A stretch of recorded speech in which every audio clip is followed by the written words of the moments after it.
Chers frères et sœurs, nous sommes le dernier dimanche de l'année 2020. C'était une année difficile pour nous tous, une année de Covid. Il y a 2 jours, nous avons fêté Noël, la naissance de Jésus.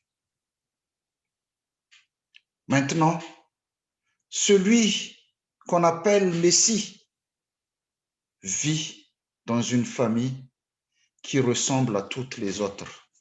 Il est avec nous, au milieu de nous, et vit avec nous. Androany natao hoe alahady, ny alahady androany dia ataontsika hoe, ilay antsointsika hoe alahady ny fianakaviana sambatra masina. Na antsoina amin'ny teny vazaha hoe le dimanche de la Sainte Famille. Dans notre évangile du jour, Luc, chapitre 2, versets 22 à 40, le narrateur dit que 40 jours après la naissance de Jésus, Marie et Joseph se rendirent à Jérusalem, au temple, pour 2 raisons. Premièrement, pour la purification de Marie. Oui, cela semble un peu étonnant pour la purification de Marie. Selon la loi juive, une mère et son fils étaient considérés comme impurs pendant 40 jours après la naissance de l'enfant. La deuxième raison est celui de la présentation de Jésus au temple. Dans l'Exode, chapitre 13, verset 2, Dieu a décrété que tous les premiers-nés mâles lui appartiendraient. Raha jerentsika ny teny voasoratra atao, Dieu a dit, amasiny ho ahy ny lahy matoa rehetra dia izay voalohany teraka rehetra eo amin'ny zanak'Israely, na olona na biby fiompy, ahy ireny. Consacre-moi tout aîné, tout premier-né parmi les Israélites, tant des hommes que des animaux. Ils m'appartiennent. Zany hoe, les premiers-nés mâles, lahy matoa osika, feront fonction de sacrificateur. Natokana tamin'izany fotoana dia natokana ho an'Andriamanitra ho mpisorona ireo lahy matoa rehetra teraka teo amin'ny zanak'Israely. Ils feront fonction de sacrificateur. Plus tard, un peu plus tard, ils seront remplacés par les Lévites dans cette fonction. Donc,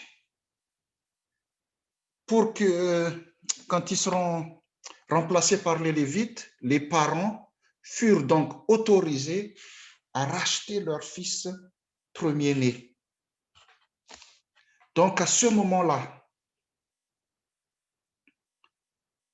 pour racheter leur fils, les parents, à ce moment-là, un sacrifice devait être offert pour purifier la mère et l'enfant, d'abord, et selon la loi, pour purifier la mère et l'enfant, on devait offrir un agneau pour l'Holocauste.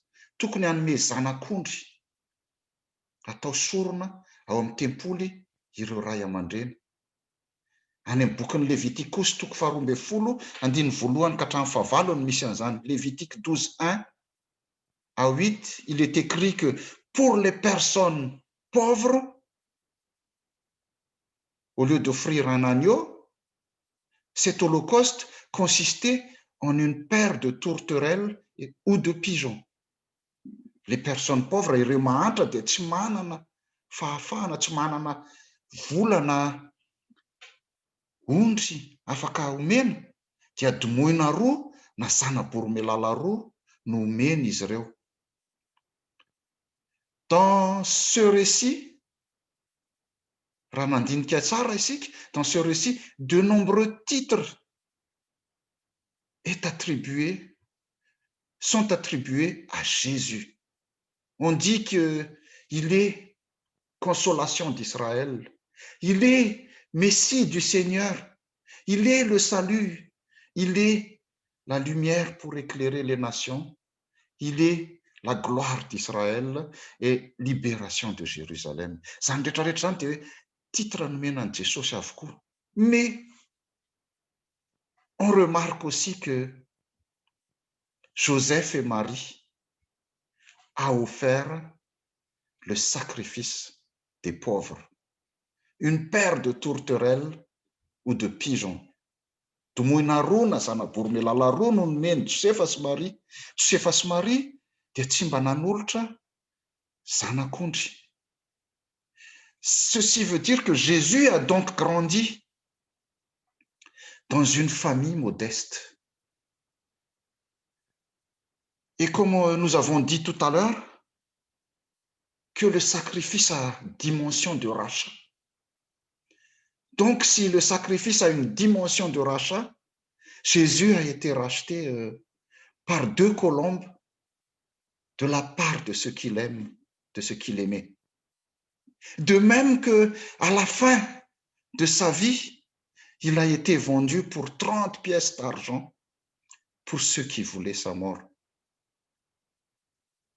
Raha azontsika tsara zany zay tiany ambara am'zany dia zao, financièrement, je dis bien, hein, Jésus ne vaut pas grand-chose. Mais ce pas grand-chose est le cadeau le plus précieux que Dieu a offert au monde. Ce pas grand-chose est le cadeau le plus précieux que Dieu a offert au monde. Chers frères et sœurs,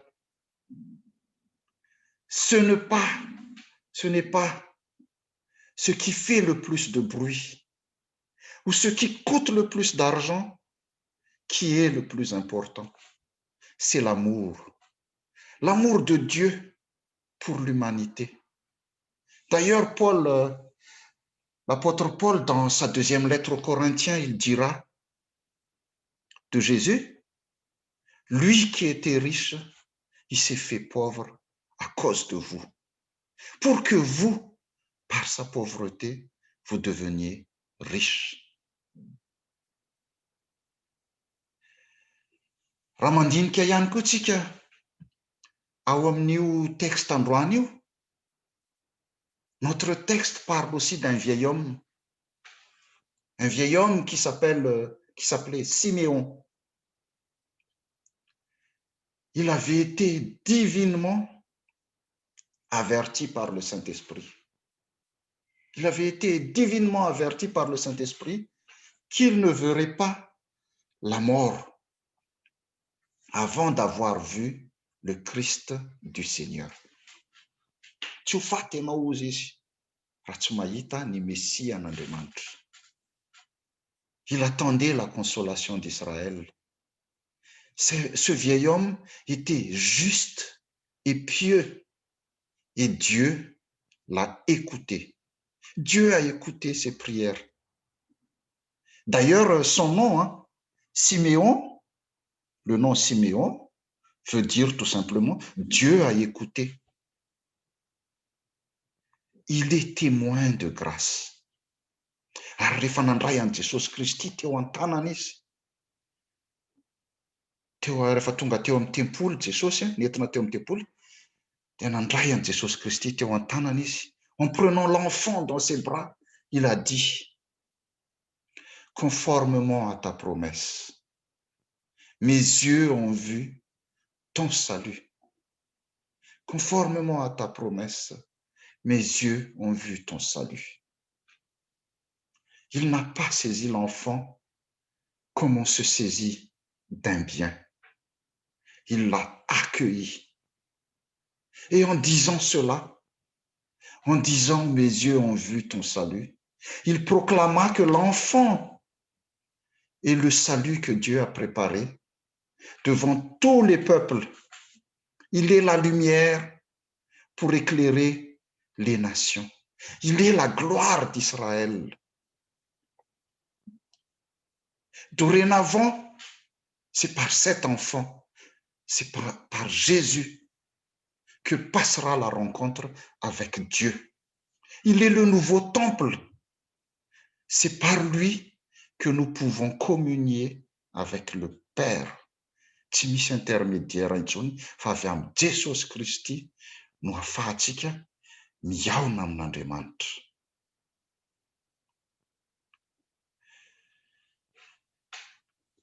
Si on regarde bien, on s'aperçoit que les témoins de la vie du Christ avaient, les premiers témoins, les premiers témoins de la vie du Christ avaient le cœur ouvert et ils étaient attentifs. Les bergers veillaient. Siméon attendait.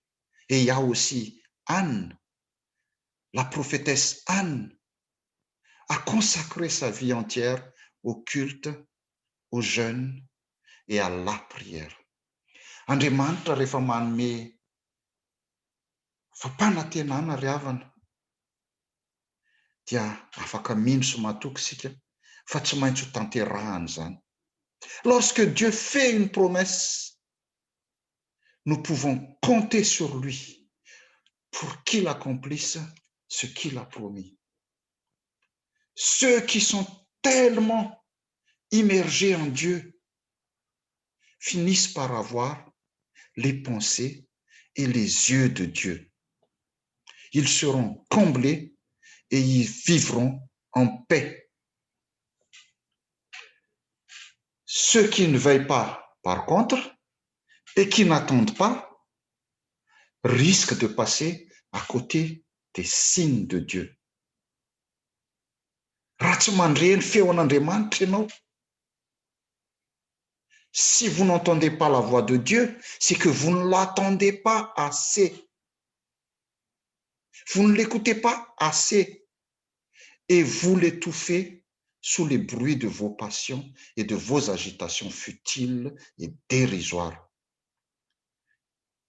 Misy fotoana hiainona ary misy fotoana hitenenana. Isika indraindray dia miteny foana, mangataka foana, nefa misy fotoana tokony hangina isika, mihaino ny teny omen'Andriamanitra antsika, mihaino ny feon'i Jesosy Kristy mibitsika amintsika. Si on n'entend pas, c'est parce qu'on l'étouffe sous les bruits de nos passions et de nos agitations.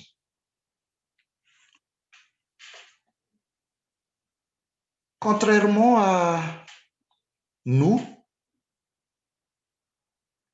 qui sommes souvent dans une quête incessante de nouveaux signes, pour Siméon, le vieux Siméon, voir le Christ est suffisant. Pour lui, voir le Christ, ça lui suffit. Il nous rappelle qu'un seul exaucement peut combler une vie de foi. Le vieux Siméon s'est concentré sur l'essentiel, Jésus-Christ. Sa grâce lui suffit. Zay le mbola naverin'ny Paoly apôstôly taty aoriana ihany koa hoe mivavaka izy, nangataka izy hoe esory amiko Jesosy Kristy raha sitrakao ity tsilo ato amiko ity fa mampijaly ahy loatra. Dia navalin'ny tompo azy hoe ampy ho anao ny fahasoavako. Mety misy zavatra anie manaintaina antsika ao anatintsika ao mety misy zavatra tiantsika ho esorin'Andriamanitra ao anatintsika ao, fa mivaly tenin'i Jesosy Kristy ho anao androany dia ampy ho anao ny fahasoavako. Ampy ho anao ny fahasoavako. Soyons comme le vieux Siméon voir le Christ et entendre le Christ nous suffit. Il tenait juste un enfant de quelques semaines et il savait qu'il a entre les mains le salut de Dieu. C'est magnifique. Il savait que celui qui avait fait la promesse est fidèle.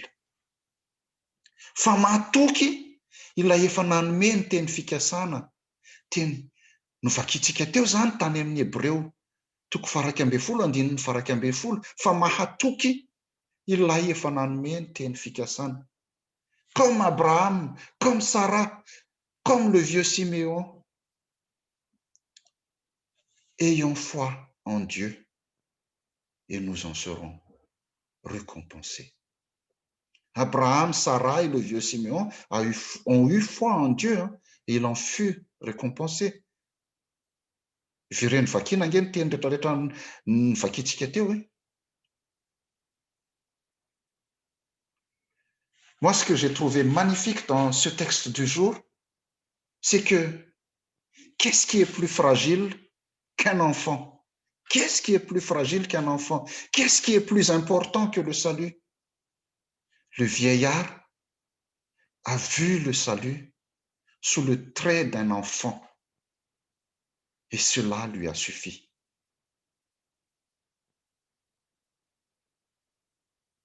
Beaucoup parmi les Juifs de Jérusalem étaient dans l'attente du Messie. Mais lorsqu'il est venu, lorsque le Messie est arrivé, ils ne l'ont pas reconnu. Ils l'ont renié. Se croire détenteur de la vérité empêche de la reconnaître et de la recevoir quand elle s'approche à travers des personnes qui ne répondent pas à nos critères. Se croire détenteur de la vérité empêche de la reconnaître et de la recevoir quand elle s'approche à travers des personnes qui ne répondent pas à nos critères. Et on se prive de ce que l'autre pourrait nous apporter par sa différence.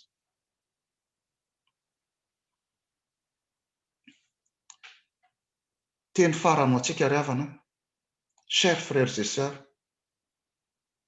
notre attitude face à l'évangile révèle ce que nous avons au fond du cœur, l'accueil ou le refus, la grâce ou le repliement sur soi, le changement ou le durcissement. Dieu ne regarde pas notre apparence de justice et de sainteté, mais notre attitude envers Jésus-Christ. Dieu ne regarde pas notre apparence de justice et de sainteté, mais notre attitude envers Jésus-Christ. Acte 16, verset 31 dit, « Crois au Seigneur Jésus-Christ et tu seras sauvé. Minoa Jesus Christi, dia hovonjena ianao. » Que la grâce de notre Seigneur Jésus-Christ, l'amour de Dieu le Père et la communion du Saint-Esprit soient avec vous tous. Amen.